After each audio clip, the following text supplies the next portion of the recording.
마우스 클릭 한 번으로 100만 명의 구독자가 존재하는 플랫폼이 통째로 사라진다면 과연 어떤 일이 벌어질까요?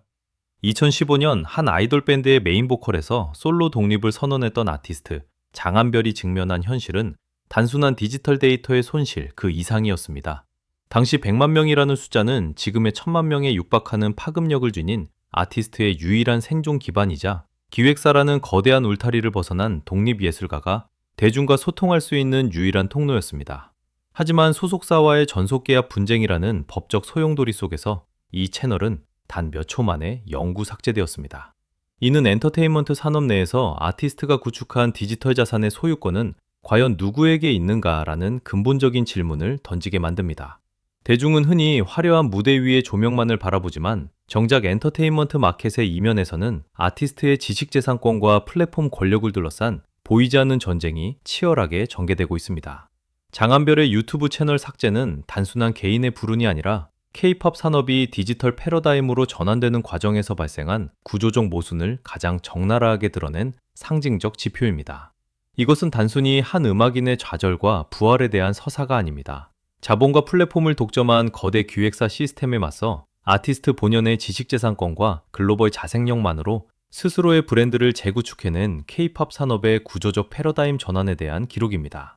수많은 기획사들은 왜 아티스트 개인의 창작물이 누적된 디지털 플랫폼을 이토록 철저하게 통제하려 드는 것일까요? 그리고 이 구조적 압박 속에서 자산을 모두 잃은 아티스트는 어떻게 글로벌 마켓에서 스스로의 브랜드를 재구축하며 생존할 수 있었을까요? 엔터테인먼트 비즈니스의 냉혹한 생리와 그 시스템을 정면으로 돌파한 한 아티스트의 생존 전략을 이해하기 위해서는 먼저 2010년대 중반 K-팝 산업 내부에서 일어나고 있던 거대한 미디어 패러다임의 시프트에 주목해야 합니다. 당시 엔터테인먼트 기획사들은 전통적인 지상파 방송 매체 의존도에서 벗어나 유튜브를 필두로 한 글로벌 뉴미디어 플랫폼의 소유권 확보에 사활을 걸기 시작했습니다. 이 시기에 아티스트 개인이 독립적으로 운영하며 구축한 100만 구독자 채널은 단순한 소통 창구가 아니었습니다. 그것은 수십억 원의 가치를 지닌 글로벌 마케팅 인프라이자 직접적인 매출을 발생시키는 핵심 디지털 자산이었습니다. 기획사 입장에서 아티스트의 전속계약 해지나 독립은 단순히 인적 자원의 이탈만을 의미하는 것이 아니라 그 아티스트를 통해 유입되던 글로벌 트래픽의 영구적인 상실을 의미합니다. 디지털 자산의 주도권을 쥐기 위한 이 거대한 역학관계는 결국 아티스트와 기획사 간의 가장 첨예한 갈등 전선이 되었습니다. 소속사와의 분쟁 발생 시 채널을 무력화하거나 삭제하는 행위는 계약 관계의 우위를 점하기 위한 가혹한 법적 전략적 통제 수단으로 활용됩니다. 아티스트가 밤을 새워 기획하고 편집한 커버 영상과 일상 브이로그 등의 콘텐츠가 축적되어 있음에도 불구하고 법적 계약서상의 조항들은 대개 이 모든 저작물과 채널의 소유권을 기획사에 귀속시키는 맹점을 지니고 있었습니다. 이는 콘텐츠의 실질적 창작자인 아티스트의 노동 가치와 자산 형성에 대한 기여도가 법적 소유권이라는 맹정한 자본의 논리 앞에 얼마나 무력하게 무너질 수 있는지를 보여주는 단적인 예시입니다. 엔터테인먼트 산업의 리스크 관리 관점에서 볼 때 기획사는 투자 대비 수익의 극대화를 추구하는 동시에 아티스트의 이탈로 인한 타격을 최소화해야 하는 소명을 안고 있습니다. 특히 초기 투자 비용이 막대하게 들어가는 K-팝 비즈니스 모델의 특성상 아티스트가 인지도를 얻은 후 독자적인 플랫폼을 가지고 독립하는 것은 기획사의 비즈니스 근간을 흔드는 리스크로 인식됩니다. 장한별의 사례에서 나타난 채널 삭제는 플랫폼의 소유권을 명확히 분리함으로써 아티스트의 독자 자생력을 꺾고 시장에서의 협상력을 고갈시키려는 구조적 압박이었습니다. 디지털 세상에서 기반을 잃은 아티스트는 대중과의 적점이 차단되어 급격한 브랜드 가치 하락을 겪게 되기 때문입니다. 하지만 여기서 우리는 한 가지 중요한 역설을 발견하게 됩니다. 기획사가 채널을 삭제함으로써 자산의 유출은 막았을지언정 그 채널을 지탱하던 핵심 가치인 팬덤의 충성도와 아티스트의 고유한 정체성까지 완전히 소멸시키지는 못했다는 점입니다. 플랫폼은 디지털 공간에 존재하는 그릇에 불과하며 본질은 그 안에 채우는 아티스트의 콘텐츠 역량과 IP 그 자체라는 사실을 간과한 전략이었습니다. 실제로 100만 채널의 증발이라는 치명적인 타격을 입은 장한별이 선택한 이후의 행보는 전통적인 K-팝 아티스트들의 생존 문법을 완전히 파괴하는 혁신적인 전략이었습니다. 그는 한국 마켓에서의 활동이 제한되자 자신의 가장 강력한 무기 중 하나인 다국어 능력과 글로벌 커뮤니케이션 감각을 바탕으로 동남아시아, 구체적으로는 말레이시아 마켓으로 시선을 돌렸습니다. 이는 내수 시장이나 특정 대형 마켓에만 집착하던 기존의 리스크 관리 방식을 벗어나 로컬라이제이션과 글로벌 틈새 시장을 동시에 공략하는 고도의 브랜드 우회 전략이었습니다. 대부분의 아티스트들이 시스템의 보호 없이는 해외 진출을 꿈꾸지 못할 때 그는 기획사라는 인프라 없이 오직 아티스트 개인의 소프트 파워만으로 새로운 시장을 개척하는 모험을 감행한 것입니다. 2019년 말레이시아의 대형 서바이벌 프로그램인 빅스테이지에 출연한 것은 단순한 도전이 아닌 철저하게 계산된 포지셔닝의 결과였습니다. 그는 단순히 케이팝 가수의 아우라에 기대지 않고 현지 언어인 말레이어로 발라드를 소화하는 극단적인 현지화 전략을 취했습니다. 동시에 팝송과 랩을 넘나드는 올라운더 보컬로서의 기술적 역량을 과시하며 현지 대중을 공략했습니다. 이 과정에서 발생하는 문화적 신선함과 아티스트의 진정성은 결합되어 폭발적인 시너지를 냈고 결국 외국인 최초 우승이라는 전무후무한 타이틀을 거머쥐게 되었습니다. 이러한 말레이시아에서의 성공은 엔터테인먼트 경제학 관점에서 매우 중요한 시사점을 던집니다. 한 지역에서 디지털 자산과 미디어 기반을 완전히 상실한 아티스트라 할지라도 대체 불가능한 핵심 역량인 보컬 가창력과 다국어 수용성을 보유하고 있다면 다른 문화권의 플랫폼을 통해 브랜드 자산을 단기간에 복구하고 다각화할 수 있음을 증명한 것입니다. 미디어 권력이 다변화된 디지털 시대에는 특정 거대 기획사가 아티스트의 유통망을 완벽히 차단하는 것이 불가능해졌음을 의미하기도 합니다. 말레이시아를 중심으로 한 아세안 마켓에서의 성공은 그에게 새로운 디지털 경제 생태계를 열어주었으며 과거 한국 기획사 시스템이 강요하던 일방적인 종속 관계에서 벗어나 대등한 비즈니스 파트너로서의 지위를 확보하는 계기가 되었습니다.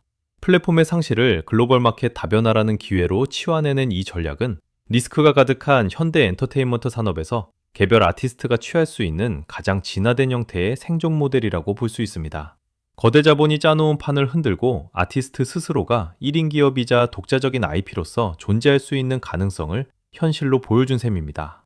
그러나 장한별의 전략은 동남아시아 마켓에서의 안주로 끝나지 않았습니다. 궁극적인 브랜드의 가치 제고와 롱런을 위해서는 결국 K-팝의 본진이자 자신에게 가장 큰 결핍을 안겨주었던 한국 마켓으로의 화려한 귀환이 필수적이었기 때문입니다. 이를 위해 그는 2026년 초 지상파 및 종편 채널의 새로운 오디션 패러다임인 무명가수 구제, 프로젝트 어나니머스 레전드에 전격 출연하는 승부수를 던졌습니다. 이미 해외에서 탄탄한 커리어를 쌓아 궤도에 오른 아티스트가 다시 한번 번호로 불리는 무명가수의 위치로 돌아가 평가를 받는다는 것은 브랜드 이미지 측면에서 매우 위험한 도박일 수 있었습니다. 만약 초기에 탈락하거나 실력적 한계를 드러낼 경우 해외에서 구축해놓은 명성마저 모래성처럼 무너질 리스크가 존재했기 때문입니다. 그럼에도 불구하고 그가 한국 시장의 문을 다시 두드린 이유는 명확합니다. 글로벌 마켓에서 거둔 성공이 국내에서 인정받지 못한다면 아티스트로서의 영향력은 반쪽짜리에 불과하며 과거 시스템에 의해 강제로 중단되었던 자신의 본질적인 서사를 한국 대중 앞에서 직접 완결지어야만 진정한 브랜드의 독립이 완성된다고 판단했기 때문입니다. 이 위험천만한 도박의 이면에는 한국 마켓 내에서의 인지도 공백을 단숨에 메우고 과거 시스템의 희생양이라는 이미지를 실력파 아티스트라는 프레임으로 전환하려는 고도의 포지셔닝 전략이 숨어 있었습니다. 어나니머스 레전드라는 플랫폼은 철저히 계급장을 떼고 오직 가창력과 무대 지배력만으로 승부하는 공간입니다. 장한별은 이 무대에서 오랜 해외 활동과 수많은 라이브 세션으로 다져진 독보적인 보컬 스펙트럼을 유감없이 발휘하며 매 라운드 강력한 임팩트를 남겼습니다. 대중은 그의 화려한 무대 매너와 탄탄한 발성 기술에 먼저 매료되었고 이후 그가 과거 100만 유튜브 채널을 잃고 홀로 거친 품파를 견뎌온 서사가 밝혀지면서 대중적 지지와 감정적 몰입도는 최고조에 달했습니다.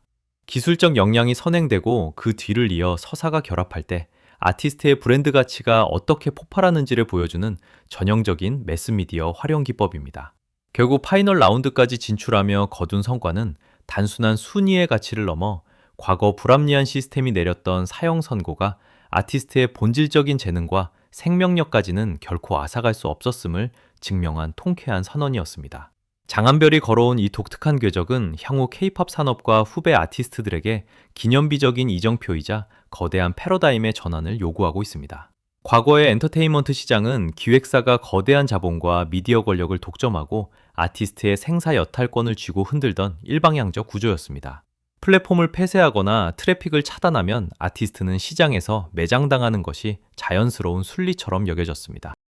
하지만 장한별의 사례는 아티스트 개인이 글로벌 마켓에 대한 이해도와 언어적 자산, 그리고 흔들리지 않는 기술적 본질을 갖추고 있다면 기획사 시스템의 거대한 압박조차 무력화할 수 있음을 시사합니다. 디지털 자산은 자본의 논리에 의해 언제든 리셋될 수 있지만 아티스트 본연의 내공과 글로벌 팬덤을 끌어당기는 핵심 IP의 가치는 결코 복제가 불가능한 절대적 자산이라는 점을 명확히 보여준 것입니다. 나아가 이는 미래의 K-팝 비즈니스 모델이 아티스트를 일방적으로 통제하고 억압하는 수직적 구조에서 벗어나야 함을 말해줍니다. 아티스트 개인의 자생력과 디지털 권리를 상호 존중하는 수평적 상생의 파트너십으로 진화해야만 하는 구조적 당위성을 제공합니다. 이제 글로벌 대중은 완벽하게 기획되어 온실 속에서 박제된 아이돌보다 시스템의 한계를 극복하고 스스로의 서사를 주체적으로 써내려가는 아티스트에게 더 큰 가치를 부여하고 공명하기 때문입니다. 이러한 변화는 기획사 중심의 K-팝 생태계가 점차 아티스트 중심의 IP 경제학으로 재편될 것임을 예고하는 강력한 신호입니다. 마우스 클릭 한 번으로 무너졌던 100만 명의 디지털 제국은 결국 말레이시아의 거친 무대를 거쳐 한국 안방극장으로 이어지는 거대한 글로벌 로드로 재탄생했습니다. 시스템이 정해놓은 규칙 속에서도 자신만의 문법으로 생존해낸 장한별의 서사는 엔터테인먼트 마켓의 중요한 진리를 다시금 각인시키고 있습니다. 플랫폼의 권력보다 강한 것은 결국 아티스트라는 IP의 본질이며 진정한 자생력을 갖춘 예술가는 그 어떤 거대한 시스템보다 위대하다는 사실을 말입니다.